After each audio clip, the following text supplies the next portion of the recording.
I'm Seymour Bernstein, and this is Living the Classical Life.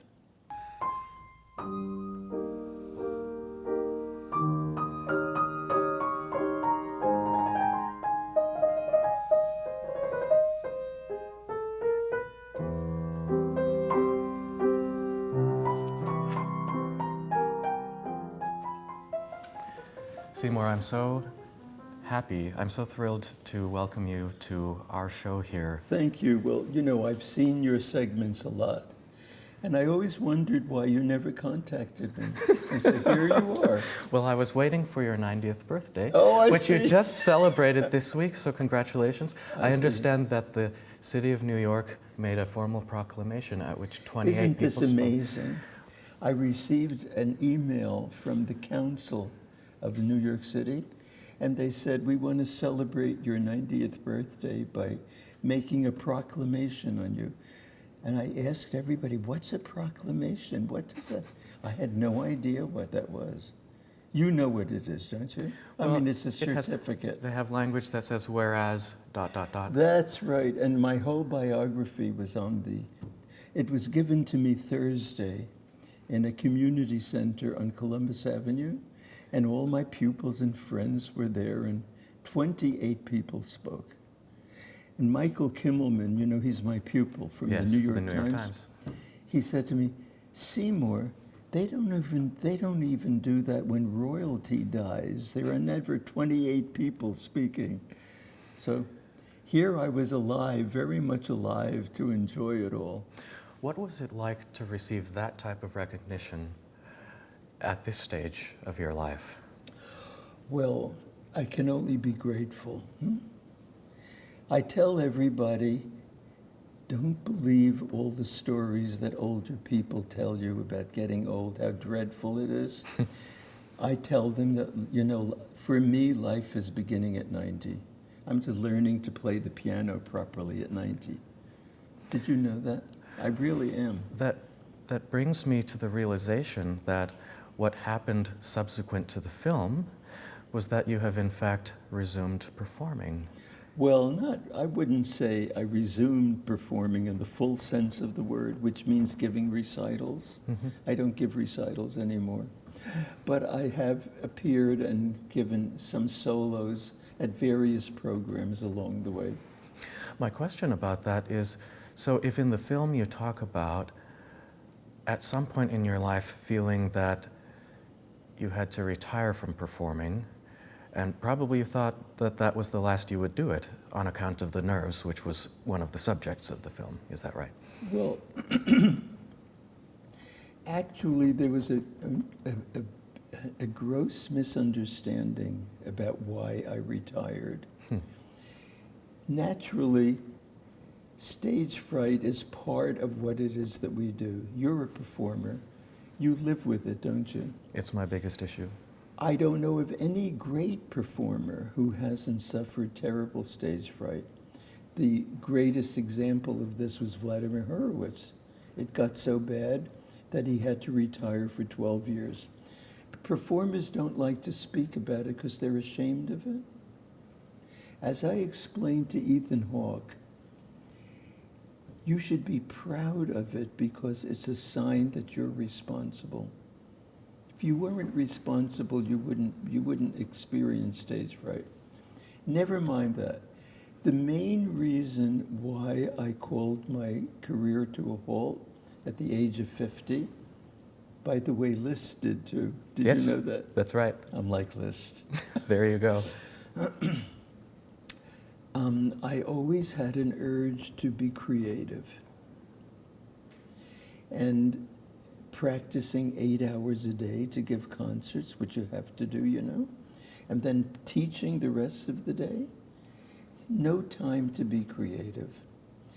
So the other thing is that, like most performers, I did suffer stage fright, and I never liked the way I performed in public because of it. And I said, I'm going to stick to this until I can perform in spite of my stage fright. Well, I did. I succeeded in doing that. There's no secret about it. You just have to be properly prepared. Mm-hmm. Nobody speaks about that, you know. They speak about psychotherapy, pills that you can take, do everything under the sun, what you should eat on the day of your performance, but nobody ever speaks about being properly prepared. I started to perform better than I did in my living room. And I said to myself, you have to be good to yourself at this stage of your life. Now give it up and devote your time to being creative. So I didn't tell anyone. I didn't even tell my mother. I arranged a farewell concert at the 92nd Street Y. And when it was over, I was liberated. And when I told everybody, they all had nervous breakdowns. You can't do this. How can you do this? You have a responsibility to the public. I said, well, my responsibility now is to be creative. So this is what I feel about being creative. When we give concerts, like some of the great artists today, that's not being creative. That's being recreative. Being creative means that you write down a series of notes on the manuscript paper, and then you go on from there. You compose, right? Yes. Or you write the word "the," and you finish the sentence. That's being creative. Or you paint, right? So my personal feeling is that in terms of developing ourselves fully, the combination of being recreative and creative does the trick. It will develop both sides of the brain. As a matter of fact, when I started to write my book with your own two hands, see, I'm primarily left-handed, right? I noticed that after I was writing the book, my right hand started to feel like my left. And now I don't know which hand to use. I write with my left, but I do everything else with my right. So it balances our very being, you know, to engage in the both recreative and creative endeavors. This sense of struggling with nerves, was that there from your earliest days and earliest performances? Not when I was a child. I didn't experience it at all. But as I got older and got responsible and realized what I was doing, I was recreating these masterpieces of minds, some of the greatest minds that ever walked the face of the earth. What a responsibility. That's when I started to get stage fright. Mm-hmm. With only one exception, everyone we've spoken to has had this as a major Do they struggle. admit it? They do. Well, usually musicians are ashamed of it. Mm-hmm.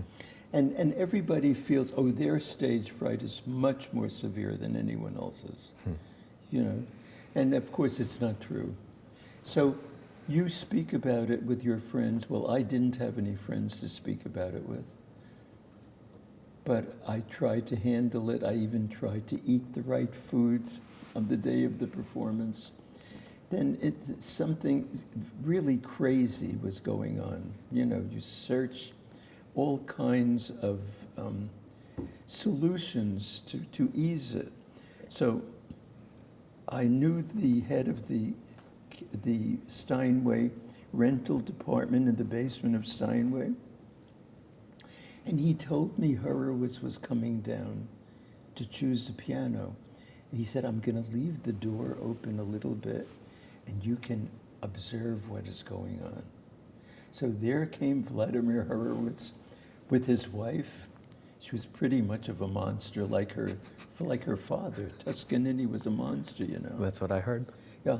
So here's Horowitz playing, and she's feeding him chocolate. So I said to myself, that's the answer. Chocolate, you have to eat chocolate before you play. So the next performance, I downed some bars of chocolate promptly got sugar shock. I was more nervous than I was ever. And then I read a violinist, I forgot her name. She sweated from nerves before a performance, so she rubbed egg white into her hands. I said, that's the answer. So I took egg white in a jar to a concert hall once, and in the green room, I rubbed the egg white into my hand, and it was terribly sticky. And I went out and I played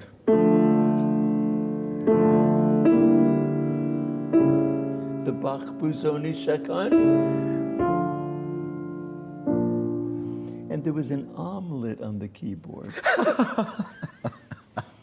And I started to get stuck into the egg white. It was a nightmare. So that piece lasted for 15 minutes, right? I had to go backstage, and the stagehand came out with a washcloth and had to wash the keyboard. Look here, nothing helps stage fright except two things: preparation and performing experience. Nothing else helps, in my opinion. Do you feel that stage fright can be influenced by our relationship with ourselves and being at peace with ourselves? Of course, you and I discussed this. So then you can go into psychotherapy. You could get psychological help, right? Now, this brings up a very important subject. And I have to quote Ethan Hawke about this, because he and I, you know how we met. We met over dinner, and he actually confessed to crippling stage fright when he acts. Well, since I wrote a lot about it and suffered myself, I was able to help him a lot. I let him know that he shouldn't be ashamed of it. It's a sign of responsibility. And I also told him a story about Michael Rabin. He was a famous violinist, you know. He died in his 30s. He was one of America's great violinists. Ethan Hawke, when he told me that he suffers crippling stage fright, I said to him, what form does it take? Isn't that a good question? So he said, I have a feeling I'm going to stop talking. You know, that's like we're going to have a memory slip. I wonder what the next note is. Train wreck. We don't know what the next note is. So I remembered this story that Michael Rabin's accompanist told me. I knew him. Michael Rabin suddenly had a phobia that he was going to drop his bow. And it started to adversely affect his performances. So one night, he arranged with his accompanist, Mitchell Andrew, that at this point in the piece, he was on purpose going to let go of his bow, which he did. The audience froze, and Michael picked up his bow and started to play the piece from the beginning, and he said to himself, my goodness, I'm alive. And he got over his phobia. So I told this to Ethan, and a few months later he said, I had a memory slip on the stage, and I let out a blood-curdling scream, and then I went on with the dialogue. And at the end of the performance, everybody thought the scream was part of the show. And he got over his phobia. See, he did it on purpose. He acted out the very thing that he was most afraid of. Would there be an equivalent for a pianist? Well, let's say you could on purpose have a memory slip and take your hands off the piano and say something to the audience. Actually, I saw this in action. You know Mieczysław Horszowski? Yes. Now picture this. He's 90 years old. He's my age, right? And he's playing the last three sonatas of Beethoven. He comes.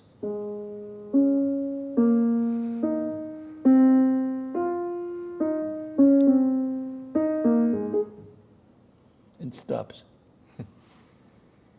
And says, makes another go at it. And stops. And he goes like this. And the audience just loses it. Everybody laughed. Or maybe a full minute. So he started again and he went through it. I guess these little expressive devices. I don't think he did that on purpose. He just forgot. He had a memory slip. So you've been giving some performances these days.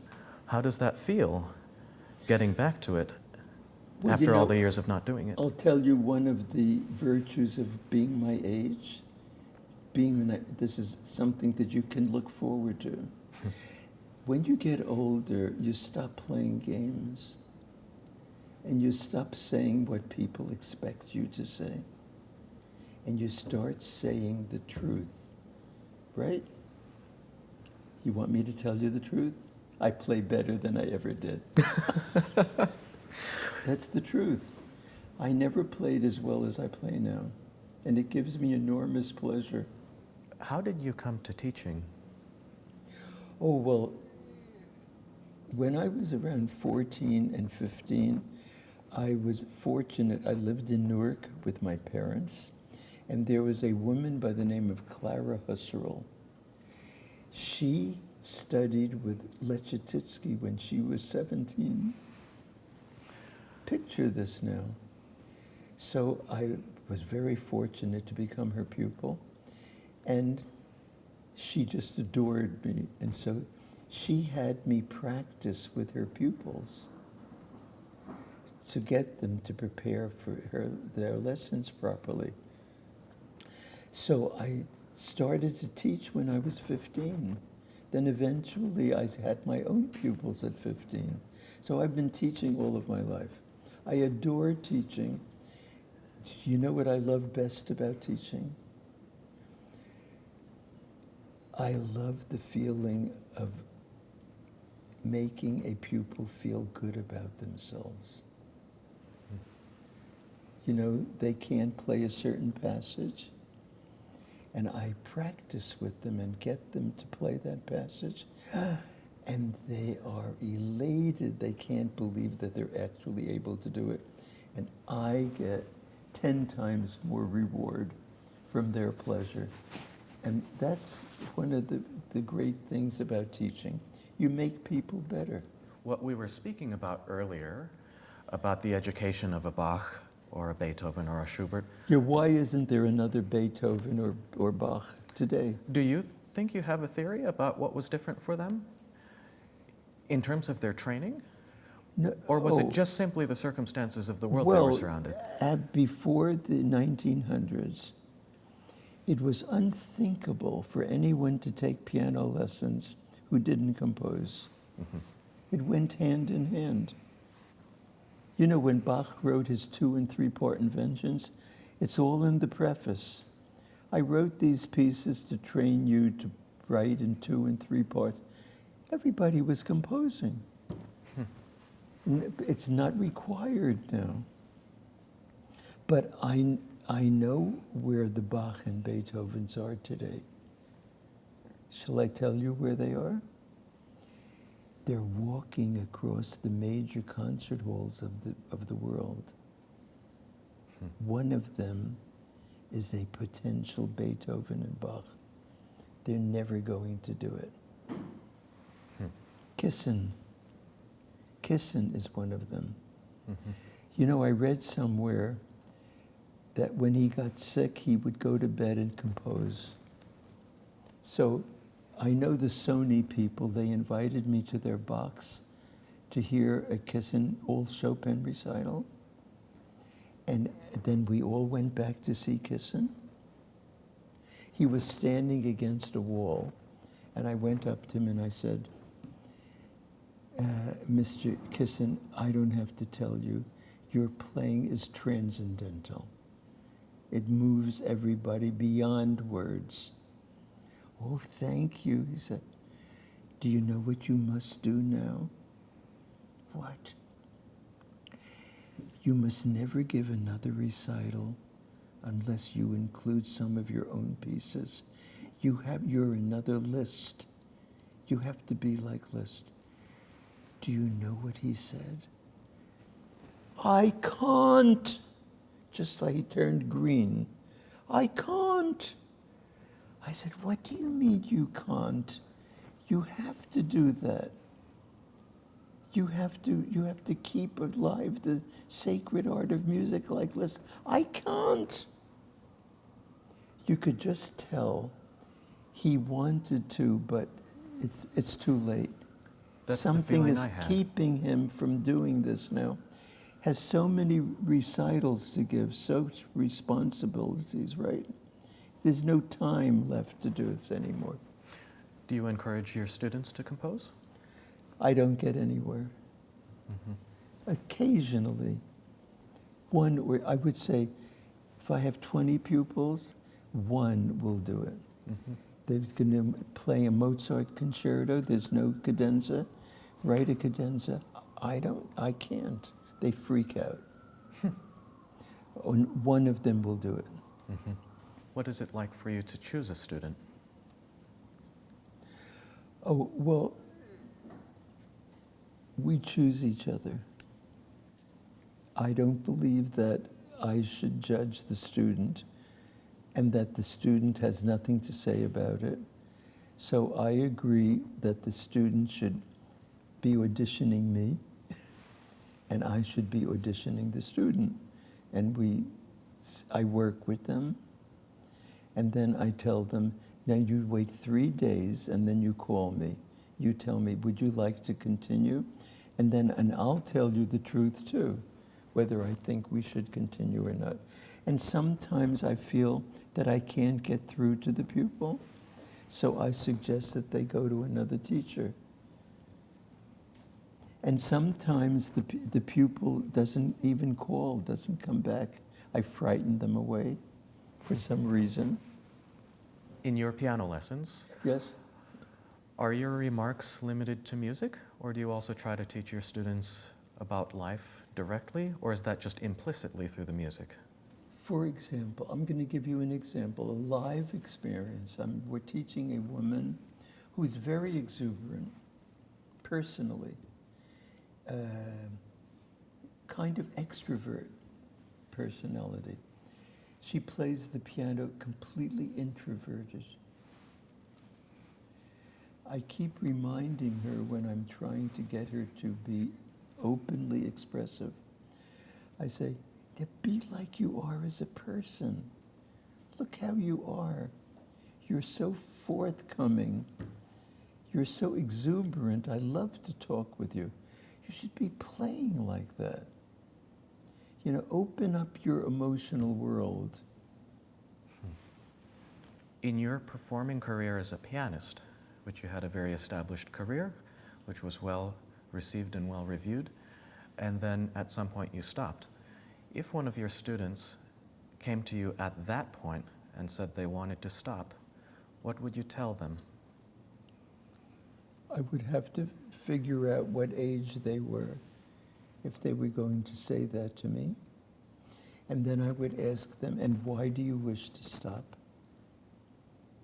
You have to have a good reason for stopping.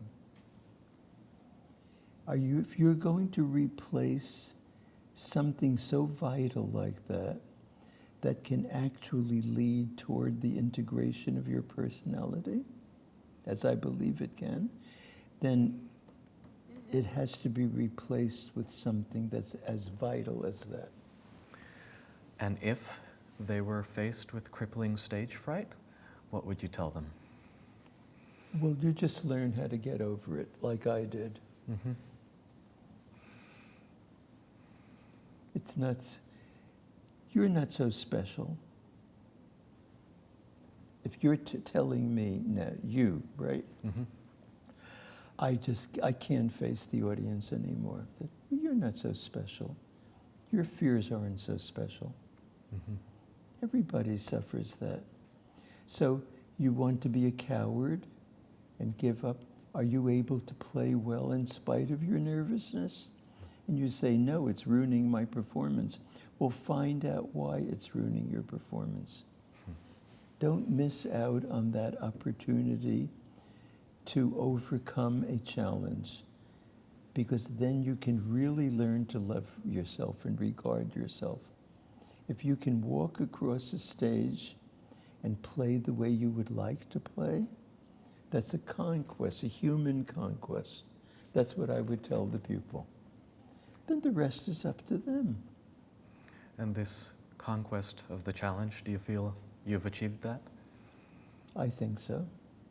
Oh, personally? You personally? I confess that I did. It was only when I was able to play well in spite of my nerves. I can feel it right now on the stage of the 92nd Street Y. I'm the only one who knew this is my last recital, right? I start with my own transcription of the organ toccata in fugue in D minor. Right? I got to that point, I said, every note that I play is coming closer to my liberation. And then I heard myself just playing very beautifully. I said, you know, you've achieved something. You can now call it to a halt. Are you still learning new music at this stage in your life, new repertoire? Well, I have to, because my pupils keep playing, and sometimes they're playing something. You know, I really don't know everything that's been written, in case you don't know that. So sometimes I have to practice. And I love to practice, and I love to read through music. So I keep going at 90. I don't intend to stop. Besides which, my doctor told me, he read my blood tests, you know, all the numbers. Seymour, of all my patients, you have the best numbers. You're going to live to 120. But I'm very worried about you. Gary, why are you worried about me? You're not going to have a doctor. You're going to outlive him. Yeah, I'm going to outlive him. See that? Seymour, you recounted a story on the 92nd Street Y as being terrifying. Do you also have a memory of a performance that was unexpectedly blissful? The one I gave for Ethan Hawke's theater group. And you were how old at that point? 3 years ago. And what did that feel like? Why was that a special Well, moment? that was particularly amazing to me because look here. Ethan is about to make the documentary and he has a meeting with me, right? In the same apartment, by the way, where I met him. We're sitting opposite a dining room table. He's sitting there with his wife. He said, now, Seymour, I'm going to ask you a question, and you don't have to say yes. You know, I'm a member of a theater group, and we don't know very much about classical music. I know you haven't given a recital in 37 years, but would you consider giving a short recital and talk about the music for my theater group? You see that white umbrella? I turned ashen, said, oh my God, he's asking me to go back to the life that I gave up. That's my first impression. You know, all of this went like seconds. It seemed like forever. What is he asking me to do this for? I know why. He's going to concentrate on my teaching in the documentary, and he's afraid that the audience is going to hold forth to the old stupid adage, those who can do and those who can't teach. and he doesn't want me to go that route. So if the audience sees me play, they won't think I'm a coward, that I really actually stuck with it. So I heard myself say, all right, I'll do it. So what did I do? The meeting ended, and I went home, and I knew all the repertoire that I was going to do immediately. And I started to practice 8 hours a day, like I was going to give my New York debut. How do you get over not playing in public for 37 years? You tell me. If you don't practice 8 hours a day, you're not going to survive. Okay. Now, why don't you ask me how it went? How did it go? Now, it's the day of the concert.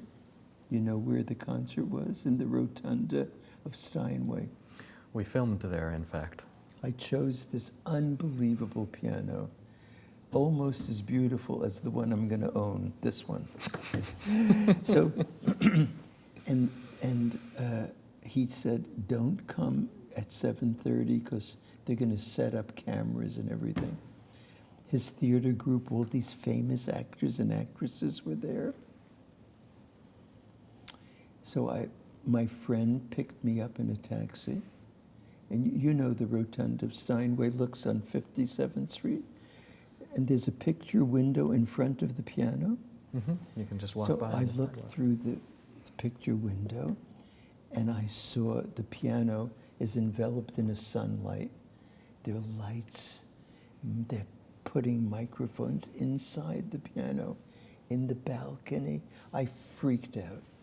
I absolutely freaked out.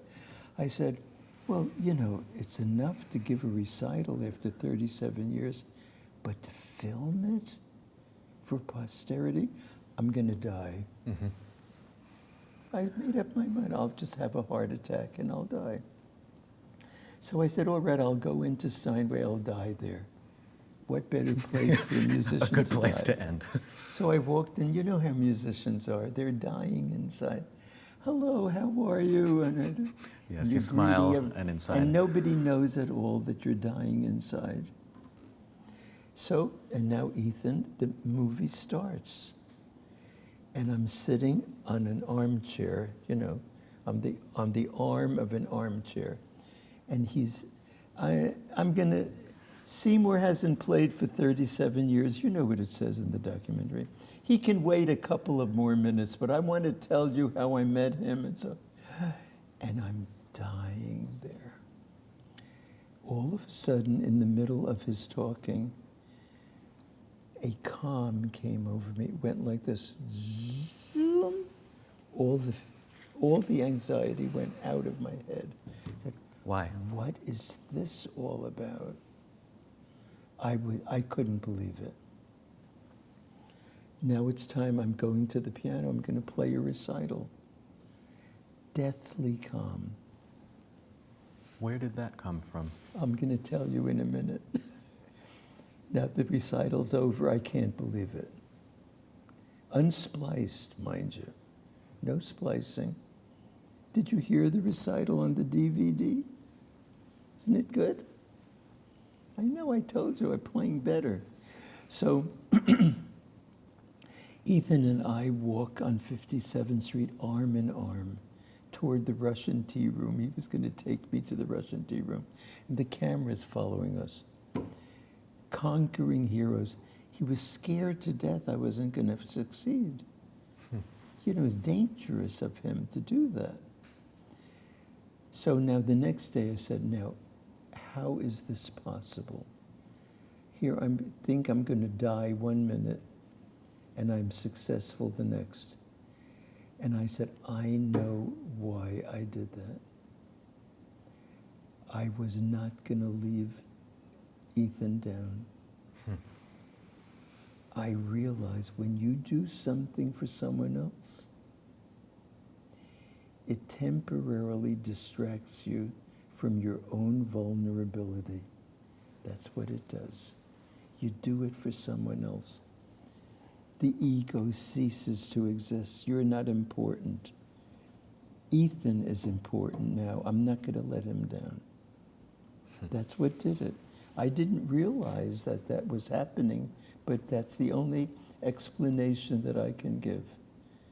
Can you give another explanation? Of course I was prepared, but that I don't think that would only account for it. I could play well in spite of my nerves, right? So Seymour, 100 years from now, when we're all gone, or you might be around. I don't intend to be gone. Yes. But what do you want me to do when you're gone? Yes. Well, it sort of negates my question. How would you like to be remembered? As a pianist? As a teacher? As a person. And I want to be remembered for everything that I'm trying to project now, and that is in terms of human relationships, because that's what life is all about. We're relating to other people. We want to give the best of ourselves to other people and make them feel good about themselves. That's what I want to be remembered about doing. Seymour, thank you so much for being on our show. It's been such a delight and a truly moving experience to hear your life stories and your wisdom, and I hope that we'll meet again soon, off camera or on. Thank you so much, Salt. Thank you so much. Is it all over? It's all over. Oh, okay.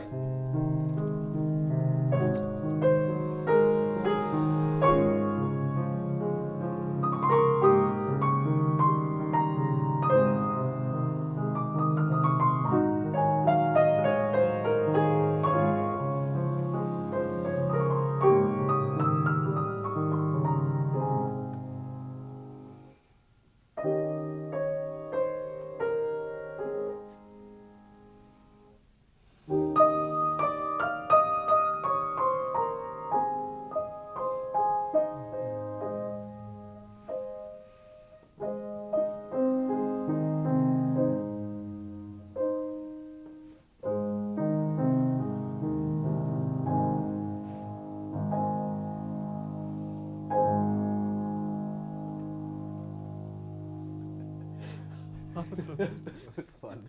Yes.